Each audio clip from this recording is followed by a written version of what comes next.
পাকিস্তানের মধ্যে চলমান উত্তেজনাকর পরিস্থিতিতে প্রতিশোধের আগুন যেন ক্রমেই দাউ দাউ করে জ্বলছে। ভারতের প্রধানমন্ত্রী নরেন্দ্র মোদী কঠোর হুঁশিয়ারি দিয়েছেন, প্রতিবেশী দেশ পাকিস্তানে এক ফোঁটাও পানি যেতে দেয়া হবে না। পানির পিপাসায় প্রতিপক্ষকে কাবু করার এই কৌশল কি আসলেই কার্যকর হবে, নাকি এই সিদ্ধান্ত শেষ পর্যন্ত ভারতের জন্যই নিজের পায়ে কুড়াল মারার মতো পরিস্থিতি তৈরি করবে? আজকের ভিডিওতে আমরা এই জটিল ভূ রাজনৈতিক পরিস্থিতি এবং এর সম্ভাব্য পরিণতি নিয়ে বিস্তারিত আলোচনা করব। জানতে হলে ভিডিওটি শুরু থেকে শেষ পর্যন্ত দেখতে থাকুন। সম্প্রতি ভারতের প্রধানমন্ত্রী নরেন্দ্র মোদী একটি কঠোর বার্তা দিয়েছেন, যেখানে তিনি স্পষ্ট করে জানিয়েছেন যে ভারতের পানি এখন থেকে শুধুমাত্র ভারতের জন্যই সংরক্ষিত থাকবে। গত 6 মে মঙ্গলবার এক বক্তব্যে তিনি বলেন, এখন থেকে ভারতের পানি ভারতের জন্যই প্রবাহিত হবে। এই পানি ভারতের জন্যই সংরক্ষিত থাকবে এবং ভারতের অগ্রগতির জন্যই ব্যবহৃত হবে।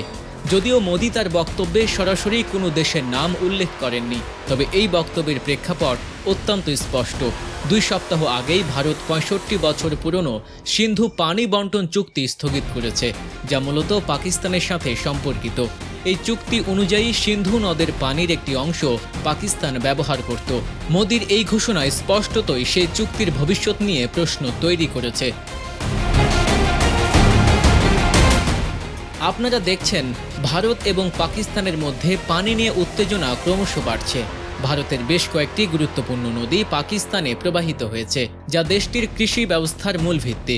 প্রায় 80% কৃষি জমি এই নদীগুলোর পানির উপর নির্ভরশীল। 1960 সালে স্বাক্ষরিত সিন্ধু পানি চুক্তি এই অঞ্চলের 6টি নদীর পানি ভারত ও পাকিস্তানের মধ্যে কিভাবে ভাগ করা হবে তা নির্ধারণ করে। এই চুক্তির মাধ্যমে দিল্লি একটি কৌশলগত নিয়ন্ত্রণ লাভ করে। সিন্ধু জল চুক্তি অনুযায়ী সিন্ধু নদ অববাহিকায় প্রধান নদীগুলোর পানি ভারত ও পাকিস্তানের মধ্যে নির্দিষ্ট অনুপাতে বন্টন করা হয়েছে। চুক্তি অনুসারে পূর্ব দিকের নদীগুলো অর্থাৎ ইরাবতী, বিপাশা এবং শতুদ্রু নদীর সম্পূর্ণ জল ব্যবহারের অধিকার ভারতের। এর বিপরীতে পশ্চিম দিকের নদীগুলো যেমন সিন্ধু, ঝিলম এবং চেনাব নদীর প্রায় 80% পানি ব্যবহারের অধিকার পেয়েছিল পাকিস্তান। তবে এই নদীগুলোর পানি বন্টন নিয়ে দীর্ঘকাল ধরে ভারত ও পাকিস্তানের মধ্যে বিভিন্ন সময় বিরোধ দেখা দিয়েছে। চুক্তির পর্যায়ক্রমিক বাস্তবায়নের সময় উভয় দেশ একে অপরের বিরুদ্ধে চুক্তি লঙ্ঘনের অভিযোগ এনেছে। বিশেষত ভারত যখন এই নদীগুলোর উপর বাঁধ নির্মাণ করে জলবিদ্যুৎ উৎপাদন এবং অন্যান্য অবকাঠামো প্রকল্প বাস্তবায়ন করতে উদ্যোগ নেয়, তখন পাকিস্তান তাতে তীব্র আপত্তি জানায়।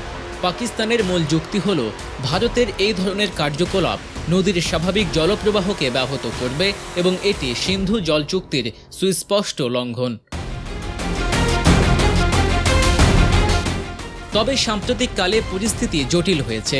পাকিস্তানি নেতারা ইতিমধ্যেই হুঁশিয়ারি উচ্চারণ করেছেন যে ভারত যদি পানি প্রবাহ বন্ধ করার কোনো চেষ্টা করে, তবে তা যুদ্ধের পরিণতি ডেকে আনতে পারে। তাদের এই কঠোর মন্তব্য পরিস্থিতি কতটা গুরুতর তা স্পষ্ট করে তোলে। বর্তমানে সিন্ধু জল চুক্তি স্থগিত বা বাতিল করার প্রসঙ্গটি বিভিন্ন আলোচনায় উঠে আসছে। এই প্রেক্ষাপটে চুক্তি স্থগিত বা বাতিল বলতে আসলে কি বোঝায় তা স্পষ্ট হওয়া জরুরি। যদি ভারত এই চুক্তি স্থগিত করে বা সম্পূর্ণরূপে বাতিল করে দেয়, এর অর্থ হবে যে জল বন্টনের ক্ষেত্রে এতদিন ধরে চলে আসা নিয়মকানুন এবং বাধ্যবাধকতাগুলো আর বহাল থাকবে না। ফলে উভয় দেশই তাদের নিজেদের প্রয়োজন অনুযায়ী নদীগুলোর পানি ব্যবহারের ক্ষেত্রে স্বাধীনতা পাবে।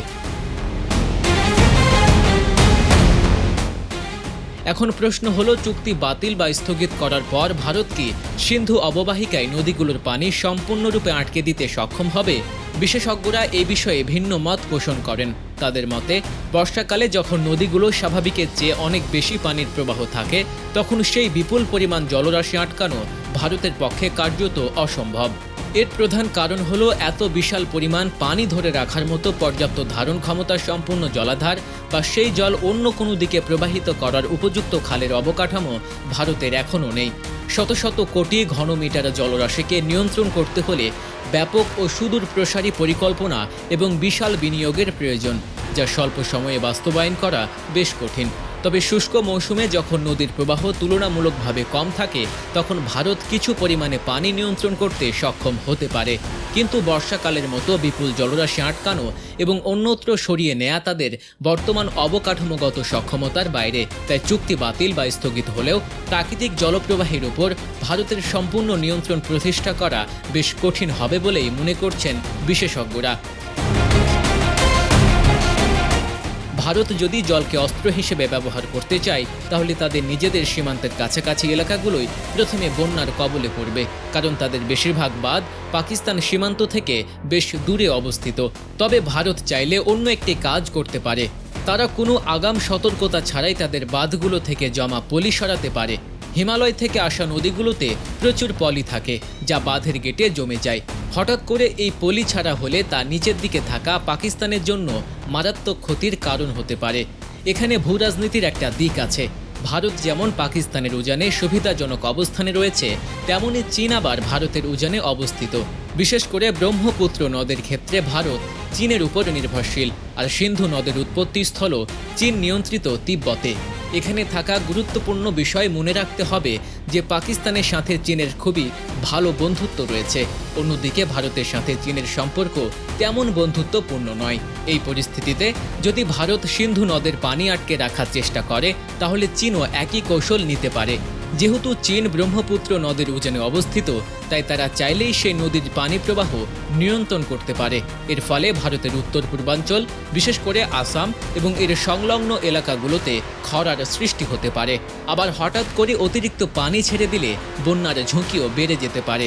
বিষয়টি হলো, আন্তর্জাতিক নদীগুলোর ক্ষেত্রে উজানের দেশের পানি নিয়ন্ত্রণের ক্ষমতা একটি স্পর্শকাতর ভূরাজনৈতিক হাতিয়ার।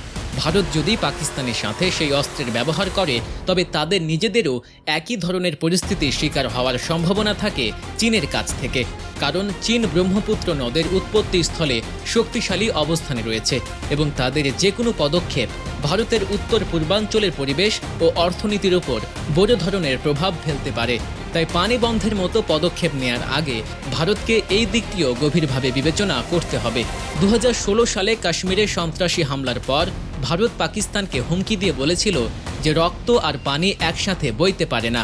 এরপর চীন তাদের ইয়ারলুং সাংপো নদীর একটি শাখা থেকে ভারতে পানি আসা বন্ধ করে দেয়।